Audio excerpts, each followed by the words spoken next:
What's up, everybody?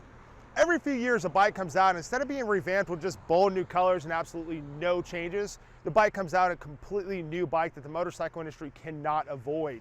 Today I'm here with that bike, the Zero SRF. It's the biggest leap in technology for Zero since its inception. Now Zero is far from being a startup brand since they've been around since 2009. Their first bike, which should aptly be described as a mountain bike with a motor shoved in it, has come a long way when they started a street bike, off-road bike, dual sport, and my favorite, the Supermoto. In 2019, they released the pinnacle of their technologies with the SRF. We'll do a brief overview of this bike today, go for a ride, and give it that Motopologist review. Now the new Zero Z47510 motor placed right behind the battery claims to make about 140 foot-pounds of torque. However, most dynos are starting to see 146 at the rear wheel. This is a massive gains over the previous SR model, which only made 116 foot-pounds. Now all Zero SRFs got the 14.4 battery treatment with its new cooling fins.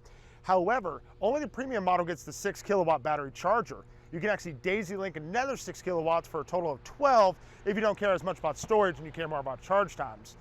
12 kilowatts will charge it in about an hour to 95%, whereas with the 6 kilowatt charger, it takes about 2 hours to get to 95%. You have range anxiety and worried you're going to have to keep away from this bike on touring? Well, you might be right. The bike only boasts 160 miles in the street and 80 miles on the highway at 70 miles an hour. Don't make this your touring bike, you'll be fine. The steel trellis frame is no different than most modern sport bikes, and it's running showers, forks, and shock, which doesn't change much either. Where the design is definitely different is the power pivot swing arm, combining the motor and swing arm together. Now this creates a better belt tension and also more torque on demand. The large bearing swing arm allows you to run a bigger motor and also be slimmer designed for better handling. So weighing less than 500 pounds and making 146 foot-pounds of torque, great suspension geometry. Let's take this bike out and see how it does before I get cancer. Keying on the Zero SRF will light up the TFT dash. A host of lights will appear, including the It's Go Time, high beam, turn signal, ABS, traction control, and on the right-hand side, charging, engine temperature, turn signal, check engine light, and battery. Holding the mode button down and to the left goes to a new screen with preferences, brightness, trip, gauges, time, power and torque, and Bluetooth. Hold it to the left again, and you can see battery, state of charge, estimated range, unplugged, not charging, scheduled charging, and charge target. You can also see performance, doing ABS on or off by just simply clicking it. And lastly, data. You see odometer, trip A, trip B, and all your errors.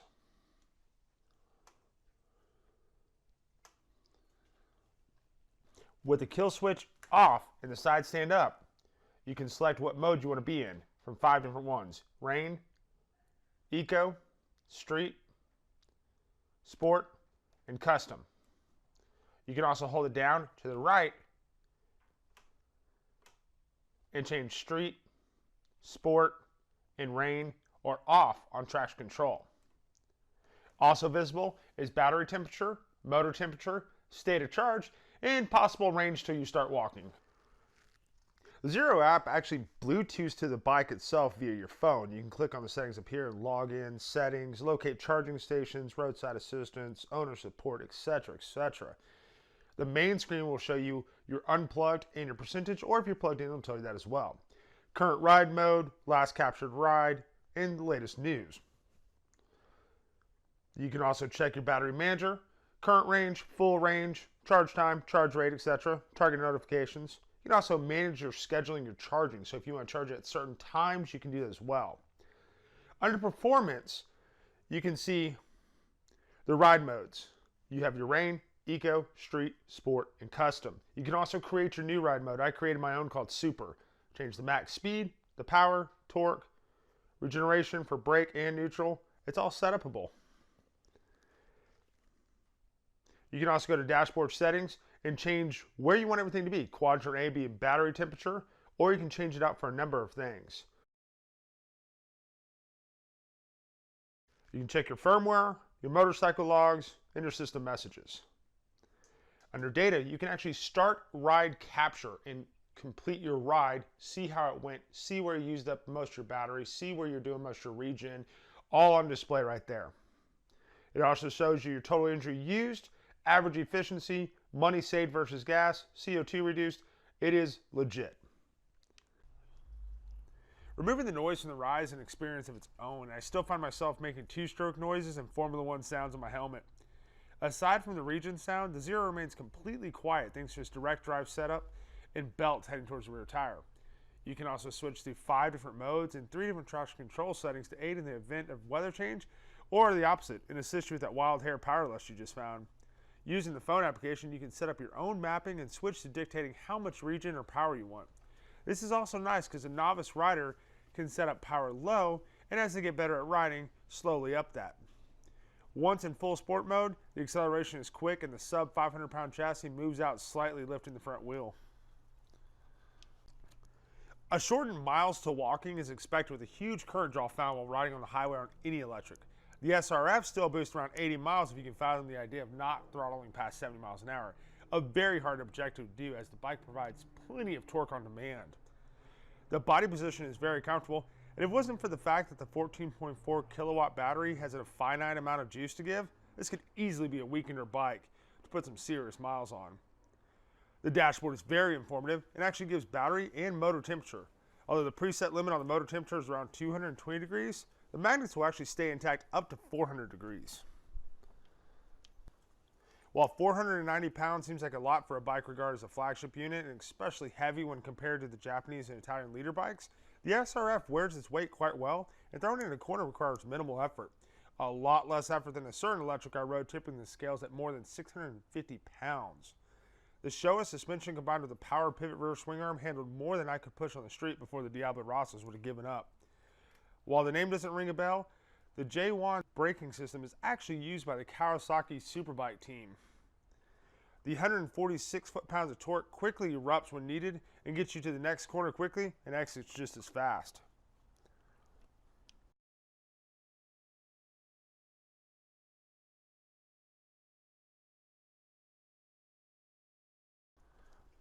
The SRF saddle height at 31 inches was perfect for me, and I was able to flat foot with no problem. The bar reach is less aggressive than most naked super sports and kept my wrists from fatiguing or cramping up. I felt the saddle had me a little deep in the bike. However, Zero has other options for saddle heights, including a taller saddle. Happen to be blessed with long legs, Zero's got you covered again with drop pegs. Saving eardrums from the constant tone of an exhaust and avoiding the dog-cut gear reduction box, the Zero creates an advantage over most electrics in its quietest fashion. My only big complaint is the lack of coverage and tuckability means you're pushing the air with your body. Maybe we'll see a sans mileage touring version with some more coverage soon. Although aesthetics only, I feel a lot better without that multi-strata wraparound license plate holder attached to the bike. For comfort, I'd give it an 8. Finally, a bike with performance and storage. Lockable storage at that. Although not large enough to toss a laptop of any normal size in, the ability to put some essentials in is good enough for me. Stuck in traffic? No worries, as you won't be getting that weird lower forearm muscle bulge since the clutch lever is non-existent. Nor will you fight RPMs between first and second gear. The twist and go makes riding simplistic and allows you to pay attention in traffic a lot easier and decompress after a long, stressful day.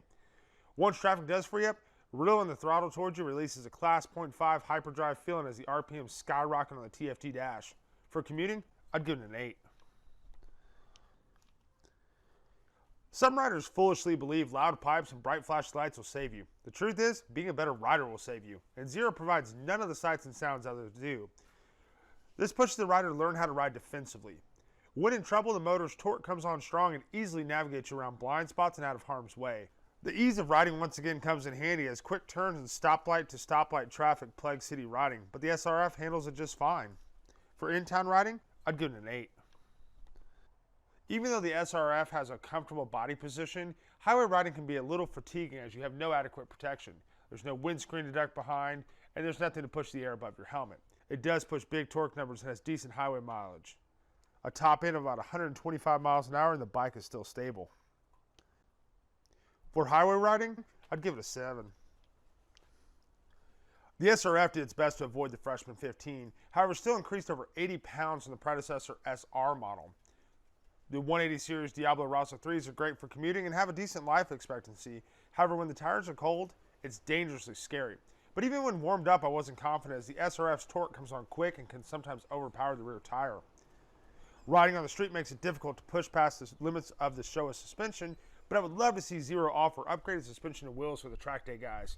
That being said, the 490 pounds feels like nothing as it's flexed from corner to corner. For handling, I'd give it a 7. As with any electric motor, that instant torque just pushes you to the back of the saddle as the RPMs skyrocket across the dashboard.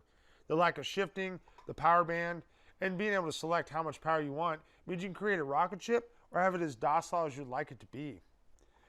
The electrics also don't have the tendency to lift the front wheels like you see on most gas motors, creating a sensation of just going without having to worry about liftoff. For acceleration, I'd give it a 9. Overall, the bike is damn near perfect. It suits the needs of almost all parties. A quiet ride of a powertrain, relaxed body position, and ease of riding will keep you in the saddle longer and more often. For the tech geeks, you can set up your own mapping using a Bluetooth phone app and capture your rides to see real data acquisition. Finally, for the time-constrained folks, the charge time is incredibly quick from the factory, and buying the premium model means you get a 6 kilowatt charger from the factory, and you can even daisy chain another 6 kilowatt charge tank. Until more technology comes this way, I think Zero has created a fantastic machine and might be the turning point where electrics can no longer be ignored.